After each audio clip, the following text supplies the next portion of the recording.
Cristo fue mejor. Entonces el aborto hace referencia más como una situación de menosvalía respecto al conocimiento de Cristo.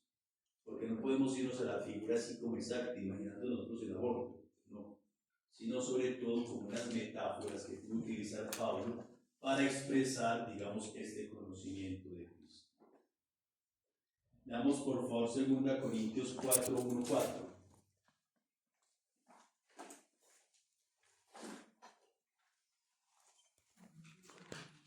Ese es nuestro ministerio y como lo tenemos por gracia de Dios, no nos desanimamos, no nos callamos por falsa vergüenza, no andamos con rodeos ni desvirtuamos la palabra de Dios. Manifestando la verdad, merecemos ante Dios que cualquier conciencia humana nos apruebe. Si a pesar de eso permanece oscuro el evangelio que proclamamos, la oscuridad es para los que se pierden. Se niegan a creer porque el Dios de este mundo los ha vuelto ciegos de entendimiento y no ven el resplandor del evangelio glorioso de Cristo, que es imagen de Dios. Pablo acá nos está haciendo que esto de predicar no es algo que uno se atribuya a sí mismo, sino que usted de cierto modo tiene que ser autorizado. Contrario cuando uno predica la ley mosaica como lo hacían antiguamente los judíos. Y prácticamente nos está haciendo referencia. ¿Cuándo es usted autorizado a predicar? Si usted conoció a Cristo y Cristo resucitó. Volvemos a lo mismo. Si usted no ha tenido experiencia de la resurrección de Cristo, no predique, porque usted no está autorizado. Es decir, porque usted no es apóstol, no es llamado y no tiene conocimiento de Cristo resucitado. Esta experiencia de visión de Pablo nos tiene que decir mucho a nosotros. En el sentido de que si uno cuando considera que es autorizado, no porque pasa, digamos, este diplomado, o porque uno supera todas las clases, digamos, en el seminario, ¿de qué vale si usted no está certificado en un conocimiento perfecto de Cristo resucitado? Esto Pablo tiene muy marcado, tanto así que en sus cartas, lo vamos a ver después, siempre en el encabezado enfatiza: yo soy llamado. Es decir, yo conocí a Cristo resucitado. Que esto les baste. Y así debería ser nuestra carta de presentación cada vez que uno predique a Cristo justamente. Es que precisamente quería preguntar, con el evento de Damasco y a lo que usted nos está haciendo la explicación del Cristo resucitado de experiencia. Siempre yo me he marcado por eso, por la que nadie puede hablar si no tiene una experiencia. Se autoproclama apóstoles por el evento de Damasco, el Cristo resucitado. Hasta ese punto. Claro que mire, incluso reta a los apóstoles, que era usado. Iba a Jerusalén y a pues, entre comillas, se enfrentaba pues, cuando el iba a pedir permiso después de esta experiencia, pues la habla más adelante, pero él no sentía, pues no se sentía menos que los apóstoles. Tanto así que nosotros, Pablo, que no es elegible entre los 12 apóstoles, los llamamos apóstoles, justamente por esa experiencia que tuvo de Cristo resucitado. Así Dios, amén. Ahora, con todo este evento de Damasco, quedaríamos entonces con la pregunta. Entonces, Pablo realmente fue un converso, tuvo una conversión. ¿Cuál es que se le llama una conversión de Pablo? 25. Que justamente es para nosotros una memoria. Es la conversión de Pablo. Por la misma importancia que hemos narrado hasta el momento que hemos deducido. Sin embargo, ¿qué entendemos por conversión? Y más en nuestro ambiente religioso, en fin. Y ahora que es tanto el testimonio, ¿no? Y es que voy a contar mi testimonio de conversión. Y empieza, entonces yo mataba, yo robaba, yo consumía droga, y ahora soy otra persona, me he convertido, otro camino. Eso es lo que una vez se entiende por conversión. Dígame su testimonio de conversión. Uno empieza desde lo más malo, si usted es muy osado, ventila con sus trapitos, en fin, para mostrar a otra persona lo que Cristo hizo en mi vida. Pero entonces Pablo, podríamos deducir, se convirtió a nivel moral. Pablo en realidad era muy malo y se convirtió en una persona muy buena. En realidad, hermanos, Pablo nunca consideró su experiencia de Cristo como una conversión. Eso lo deducimos nosotros desde nuestra doctrina, desde nuestra visión porque es que Pablo, según lo que nos narra en sus cartas, era un observante de la ley de Dios a carta y cabal. Es decir, no se le pasaba ni una jota. Pablo era muy piadoso, muy recto, es decir, intachable. Lástima, pues, Hechos de los Apóstoles, este episodio con Esteban, en fin, que lo hace pasar casi por asesino. Pero miren que él en sus cartas en ningún momento hace mención de que mató, simplemente hace referencia a que empezó a perseguir, pero sobre todo por defender la ley de Dios o el nombre de Dios. Podríamos llegar a concluir que Pablo moralmente no se convirtió, porque él era un hombre bueno, un practicante de la ley. Él, por ejemplo, dentro de su griego, dentro de sus escritos, utiliza expresiones como estas. Por ejemplo, metanoeo.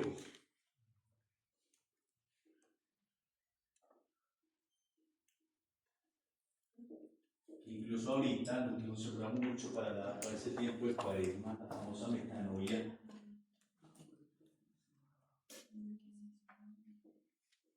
Es prácticamente cambio de mentalidad. Eso es lo que estamos llamados. O también cuando él hace referencia a algunas personas que se han alejado de Dios, ¿cierto? O que fueron, o que regresaron a Dios, utiliza mucho el epistrefo. Padre, disculpe, antes de la metanoia, ¿qué escribió qué? Metanoeo.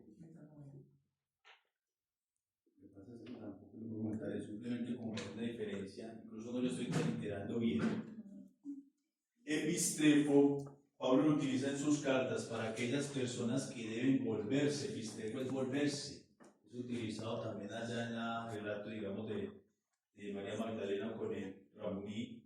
Epistrefo es volverse, pero Pablo utiliza para las personas conversas, es decir, que se han alejado de Dios y que vuelven. Curiosamente, Pablo, para su condición, su propia condición, nunca utiliza esas expresiones. Si de pronto Pablo tuviese en mente de que era un converso, los hubiese utilizado. Expresiones como esta. Pero Pablo no hace referencia justamente a un volver. Nunca consideró que se estaba convirtiendo a uno como el único Dios verdadero. Veamos por favor Gálatas 4, 8, 9.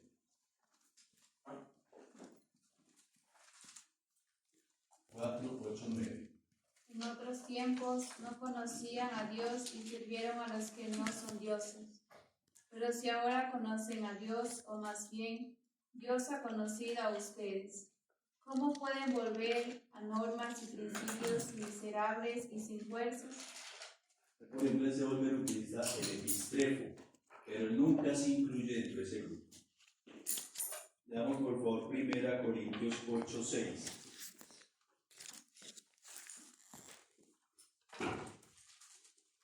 Para nosotros, sin embargo, solo hay un Dios, el Padre de quien todo procede y a quien todos estamos destinados. Y solo hay un Señor, Jesucristo, mediante el cual han sido creadas todas las cosas y por quien vivimos también nosotros. Entonces, primera idea, Pablo no se convierte de una vida moral, cierto, corrupta, o en cierto modo era muy malo, ¿no? Segundo, que Pablo se convirtiera porque creía en un Dios y luego pasó a creer en otro Dios. Pablo, a pesar de que conoció a Cristo, él sabe que está creyendo en el único Dios. No por conocer a Cristo está diciendo conozco otro Dios. Él sabe que el mismo Dios que profesó en el judaísmo es el mismo Dios que está profesando ahora. Simplemente que este Dios tiene su hijo, no más.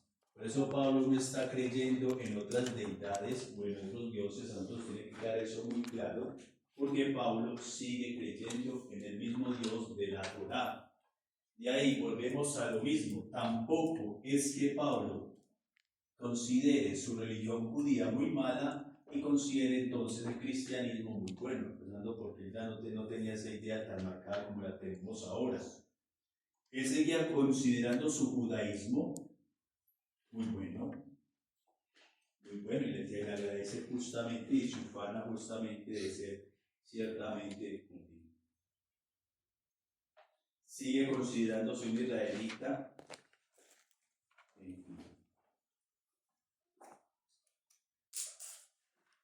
¿Qué podemos entonces concluir? Hay una expresión muy bonita. Veamos por favor Filipenses 3, 7, 10.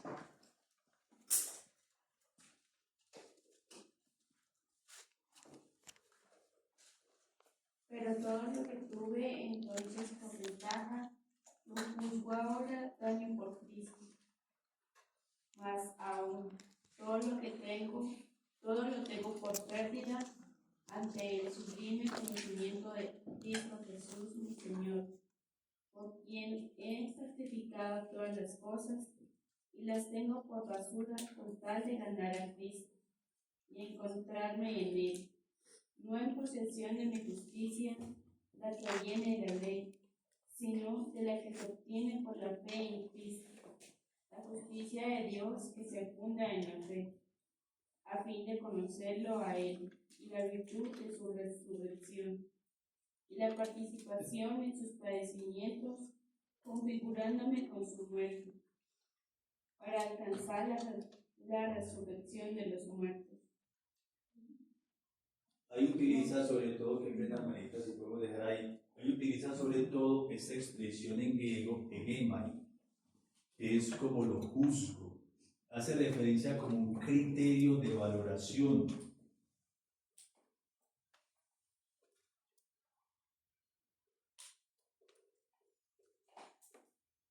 Ese criterio de valoración lo que hace Pablo es, no juzgo mi condición de judío, simplemente que esto que conocí es superior. Esa es la conversión de Pablo, no más. Porque es que esa es la auténtica, de cierto modo, conversión, porque uno cuando entra a un convento, cuando entra a un seminario, pues uno dice, para volverme mejor, ¿no?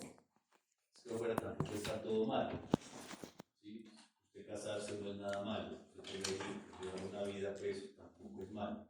Simplemente que dos cosas muy buenas, usted eligió la más buena. Esa es la conversión de Pablo. De su condición de judío muy buena, consideró que Cristo era todavía mejor. Incluso él hace referencia en esta realidad, es a causa de Cristo. Eso no lo identificamos tanto en español, pero Pablo utiliza mucho en griego un ina, Cristo. Es decir, Pablo le encanta esta expresión. Él la utiliza mucho en sus cartas, como que haciendo referencia a causa de Cristo. Eso es lo que nosotros llamamos también en nuestro camino vocacional las motivaciones vocacionales. Uno le pregunta al director espiritual, bueno, ¿usted por qué lo hace? A causa de Cristo. Esa es mi motivación principal y así es del proyecto. Entonces a Pablo le encanta mucho Ina Cristo, justamente a causa de Cristo. Ese es el criterio de valoración. ¿No me voy a preguntar algo? Eso cuando haces que de basura, ustedes ya han visto, de pronto han escuchado por ahí que varios lo traducen como de cierto modo como estiércol, ¿cierto? Como lo desecho en la letrina, es una posible traducción. Eso se le llama un hapas legómeno. Un hapas legómeno es cuando hay una expresión en la Sagrada Escritura que no se vuelve a repetir en toda ella. Es única. Este es un hapas legómena del Nuevo Testamento, incluso de todos los testamentos. Ustedes dicen entonces, un hapas legómeno del Nuevo Testamento o del Antiguo Testamento. Es única expresión y es fuerte porque también hay veces se le puede considerar como a los cuerpos en descomposición. Usted podría entonces justificarlo y decir, señor padre, que es que en realidad Pablo consideraba su judaísmo un estiércol. ¿sí? O consideraba al judaísmo como un cuerpo en descomposición. Vamos a lo mismo. Pablo utiliza estas figuras retóricas también, de cierto modo, para evidenciar su criterio de valoración. No porque el judaísmo era malo, sino que frente a la grandeza de Cristo, este judaísmo era tan ínfimo, que prácticamente era en condición de estiércol o de basura. No porque el judaísmo fuera estrictamente estiércol o basura, sino porque, mirando como la relación de, ¿cómo decir?, de valoración. No utilizo otra expresión más creativa que esta para decir que el judaísmo era propiamente como un estiércol o de cierto modo un cuerpo en descomposición. Queda más o menos entendido cómo se puede de cierto modo decir que Pablo es un converso, que Pablo es un convertido, no por ser malo pasó a bueno, no porque en realidad no porque porque haya creído en otro Dios y ahora está creyendo en uno distinto, no, simplemente dos condiciones muy buenas eligió justamente la mejor.